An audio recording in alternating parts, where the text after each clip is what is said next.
ନମସ୍କାର। ଅନ୍ୟ ରୋଷେଇକୁ ଆମ ଓଡ଼ିଆ ପରିବାରକୁ ସ୍ୱାଗତ। ସାଙ୍ଗମାନେ, ଆଜି ମୁଁ ସକାଳର ଜଳଖିଆ ବନାଉଛି ସୁଜି ଉପମା।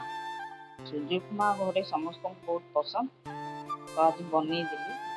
ତାପରେ ଭଲ କ୍ୱାଲିଟିର ଯଦି ସୁଜି ଥିବ ନା, ସୁଜି ଉପମାଟା ବହୁତ ଭଲ ଲାଗିବ ଆଉ ବହୁତ ମୁସମୁସିଆ ହେଇକି ବହୁତ ଭଲ ହବ। ହେଲେ ଯଦି ଲୋ କ୍ୱାଲିଟିର କିମ୍ବା ଭଲ କ୍ୱାଲିଟି ସୁଜି ନଥିବ, ପୁରା ଛୋଟ ଛୋଟ ଦାନା ଥିବ, ସେ ସୁଜି ଉପମାଟା ଟୋଟାଲ ବି ଭଲ ଲାଗିବନି, ପୁରା ଚିପଚିପି ହେଇଯିବ ଆଉ ଖାଇବା ପାଇଁ ମଧ୍ୟ ଭଲ ଲାଗିବନି।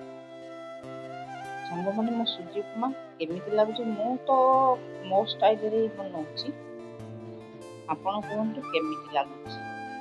ଆପଣଙ୍କୁ କେମିତି ଲାଗିଲା ମୋ ସୁଜି ଉପମା କହିବେ କମେଣ୍ଟରେ। ନିହାତି ଲାଇକ୍ ସବସ୍କ୍ରାଇବ୍ ନିହାତି କରିଦେବେ। ରହିଲି, ଜୟ ଜଗନ୍ନାଥ।